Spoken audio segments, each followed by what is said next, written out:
राहुल गांधी जी को टारगेट कर रहे हैं। और कल जो अनुराग ठाकुर जी ने बोला, जिस प्रकार के शब्दों का प्रयोग किया सदन के अंदर और उनका संकेत राहुल गांधी की तरफ था, वो निंदनीय है।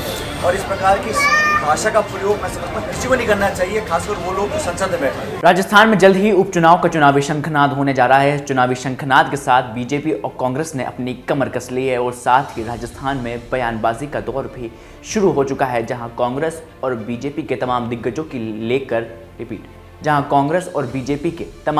की लेकर अब प्रतिक्रिया सामने आती हुई नजर आ रही है। और इसी कड़ी में राजस्थान के पूर्व डिप्टी सीएम सचिन पायलट ने भी टोंक में एक बड़ा बयान दे डाला है। उन्होंने ये कहा है कि सभी 5 सीटों पर कांग्रेस अपना जीत का परचम राजस्थान में लहराने वाली है। और ऐसे में राजस्थान का सियासी माहौल इस बयान के बाद से ही गर्माता हुआ नजर आ रहा है। और सचिन पायलट ने संसद में हुए अनुराग ठाकुर के बयान पर भी अपनी प्रतिक्रिया दी है। उन्होंने ये कहा है कि जिस तरह से संसद के अंदर अनुराग ठाकुर की ओर से जो बयान दिया गया है उसकी मैं निंदा करता हूं और लगातार बीजेपी राहुल गांधी को घेरती हुई नजर आ रही है, इसकी भी सचिन पायलट ने आलोचना की है। साथ ही राजस्थान के अंदर जिस तरह से खिलाड़ी लाल बैरवा ने इस्तीफा दे दिया है, उस इस्तीफे को लेकर भी सचिन पायलट ने अपनी प्रतिक्रिया दी है और ये कहा है कि जो लोग कांग्रेस छोड़कर बीजेपी में गए हैं उन लोगों को बीजेपी फिट नहीं कर पाई और कांग्रेस ही एक ऐसी पार्टी है जो सभी को साथ लेकर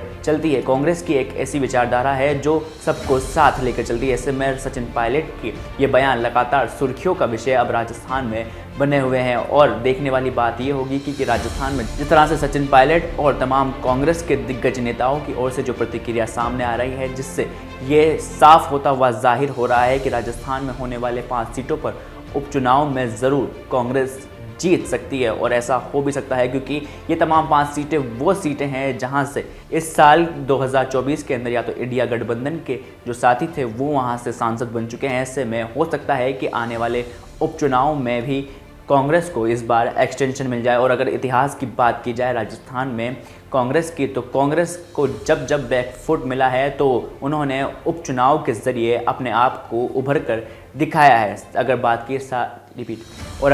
की जाए साल 2010 से अब तक की, तो कांग्रेस करीबन अब तक के हुए 20 उपचुनाव में 14 उपचुनाव में जीत चुकी है।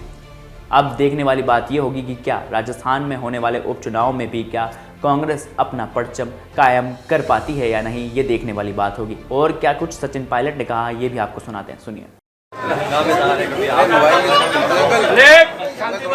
लोग तो चाहते हैं कि सदन के अंदर चर्चा हो, लेकिन जब जनता से जुड़े मुद्दों को हम लोग या विपक्ष उठाते सदन के अंदर तो जो जवाब आते हैं सत्ता पक्ष में वो संतोषजनक नहीं है। आज पूरे प्रदेश में त्राई है बिजली पानी और उसका संतोषजनक जवाब कोई मंत्री दे नहीं रहा। मुझे लगता है कि माननीय स्पीकर महोदय भी इस बात से संतुष्ट होंगे कि जिस प्रकार के सवाल उठते हैं और जिस गहन अध्ययन के बाद सोच समझ के जवाब देने चाहिए सदन में आते नहीं हैं। चर्चा भी होती है तो जब आपने भाषण सुने हैं वो लिपापोती हो रही है। और जब डिमांड फॉर ग्रांट्स पर चर्चा हुई थी सब लोगों ने भी बात की, मुख्यमंत्री ने लंबा भाषण दिया, लेकिन जो प्रदेश में 8 महीने में माहौल बन गया है वहाँ पर हम देख रहे हैं। अभी भी मैं देख रहा था कि जहाँ तक नौकरियों की बात है, सरकार ने बोला कि 4 लाख नौकरी देने के लिए संकल्पित है। अब संकल्प लेने से कुछ नहीं होगा, आपको तो नोटिफिकेशन जारी करना पड़ेगा और बच्चों को लोगों को नौकरी देनी पड़ेंगी। तो पुरानी सरकार की जो नौकरियाँ थी उनको अपना बता के कर रहे हैं।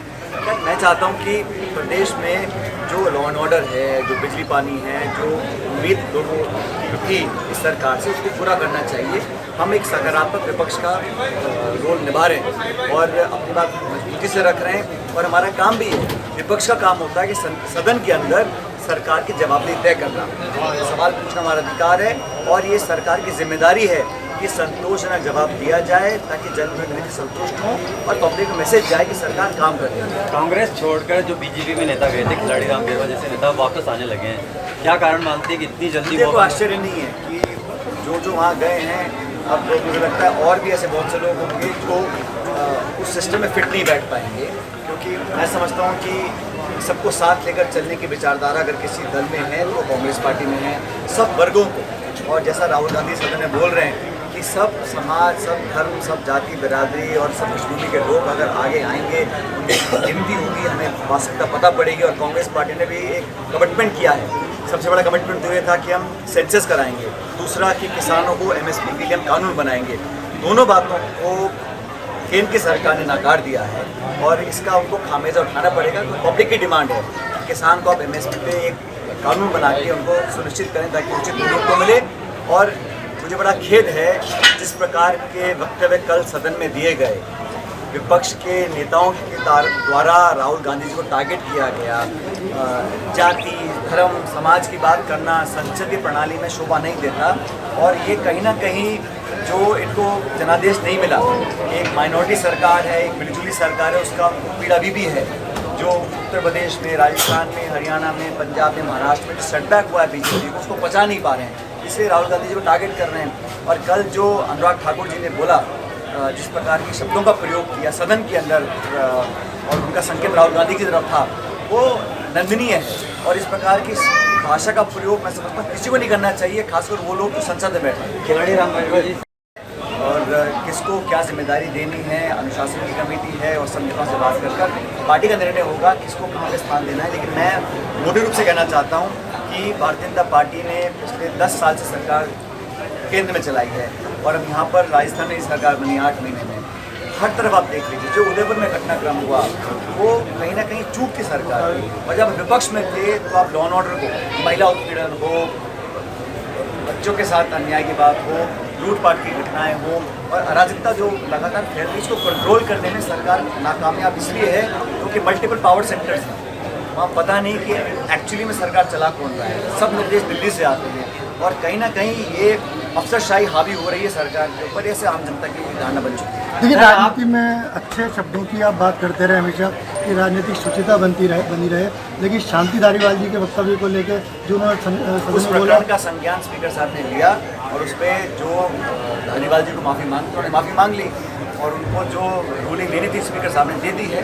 लेकिन मैं इस बात पर बिल्कुल आज भी कायम हूँ, कोई व्यक्ति हो, किसी दल का हो, किसी पार्टी का हो, लेकिन अशोभनीय भाषा, शब्दावली का चयन बहुत महत्वपूर्ण है पब्लिक लाइफ के अंदर और सबको उसका संज्ञान लेना चाहिए। धारीवाल जी बार बार गलती करते हैं, धारीवाल जी बार बार गलती करते हैं, इस बात की गलती की तो माफी मांग लिया, बात लेकिन हाँ ये इन चीज़ों से बचा जाना चाहिए क्योंकि इससे जो नई पीढ़ी है उस पर एक अच्छा प्रभाव नहीं पड़ता। सर, आपने स्कूल का उद्घाटन किया है, तो क्या मैसेज देना चाहेंगे वैचारिक दृष्टि से देश को कैसे राजनीति की जरूरत है? इस देश को वैचारिक दृष्टि से देश को किस प्रकार के राजनीति इस देश में मैं हमेशा भी कहता हूँ, पहले भी मैंने कहीं गाजीपुर में परसों कि नौजवान इस देश का भविष्य नहीं है, वर्तमान है।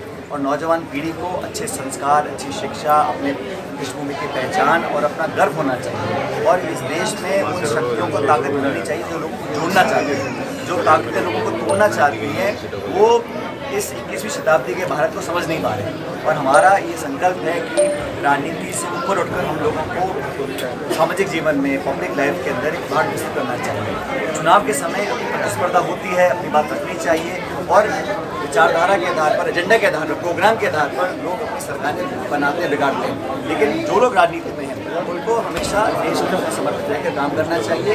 और नौजवान पीढ़ी आज बहुत जागरूक है, उत्साहित है और देश के लिए कुछ करना चाहिए। उनको संसाधन और प्लेटफॉर्म प्रोवाइड करना हम सबकी जिम्मेदारी है। देवरी इंडिया सहित 5 सीटों पर चुनाव है, उपचुनाव जो होने हैं, युवाओं को किस तरह की प्राथमिकता मिलेगी? पाँचों सीटें कांग्रेस पार्टी जीतने जा रही है क्योंकि जो परिणाम आए राजस्थान में, बीजेपी को बैकग्राउंड में हम लोग लेकर आए, हमको हमारे स्टेकहोल्डरों ने ऐसा करके दिखाया और 5 सीटों पर बीजेपी हारी। आप युवाओं की आवाज़ उठाते हैं, 5 सीटों पर क्या युवा उम्मीदवार होंगे? जो जीतने वाला होगा उसको टिकट दिया जाएगा, सबसे चर्चा करी जाएगी, किसी एक व्यक्ति की बात नहीं है। दल निर्णय करता है किसको चुनाव लड़ाना है। लेकिन जो आज माहौल बना हुआ है, जो बेरुखी जनता में हो गई है सिर्फ मात्र 7-8 महीने में भाजपा सरकार से, उसको देखते हुए मुझे लगता है कि अच्छी बहुमत के साथ पर बीजेपी हारी कर। क्या लगता है बजट में आपके इलाके की पूरे जिले की अनदेखी हुई है?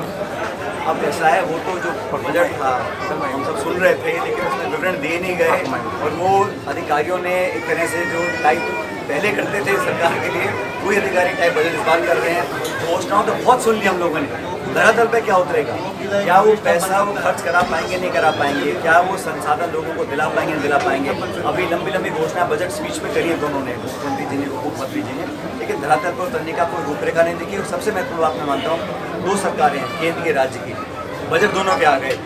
किसी भी सरकार ने, केंद्र राज्य ने, महंगाई को कम करने के लिए कोई उपाय ढूंढने की कोशिश भी नहीं करी। इसका खेद मुझे है कि आज आम जन की कमर टूट रही है, जो मध्यम वर्ग है, गरीब तबका है, उसके दिल पर डाका डाला जा रहा है, उसको रोकने का प्रयास भी सरकार नहीं कर रही है। लोग निश्चित रूप से आज बड़े परेशान हैं, दुखी। ERCP को भी भूल के लगता है, ERCP को भी भूल गए हैं। ERCP को तो सिर्फ चुनाव के टाइम उठाया था, केंद्र सरकार ने जिक्र तक नहीं किया। और आज भी जो सदन के अंदर सरकार की तरफ आश्वासन आ रहे हैं, उसमें कोई बजट का केंद्र सरकार प्रोविजन नहीं है। हमने कहा राष्ट्रीय परियोजना घोषित कर दीजिए, वो बिहार को दे सकते हैं, आंध्र प्रदेश को दे सकते हैं, और हमारा कोई झगड़ा नहीं है बिहार के आंध्र के लोगों से, लेकिन सिर्फ 2 राज्यों को सारा पैसा देकर 1 लाख करोड़ रुपये दिया है 2 राज्यों को। वो जैसे राहुल गांधी जी ने कहा, ये सरकार बचाओ बजट है, बाकी राज्यों का हित छीन के आप किसी और राज्य को दें, सिर्फ पॉलिटिकल झूठे आश्वासन देने का काम करेंगे, उसको जनता समझ लेगी।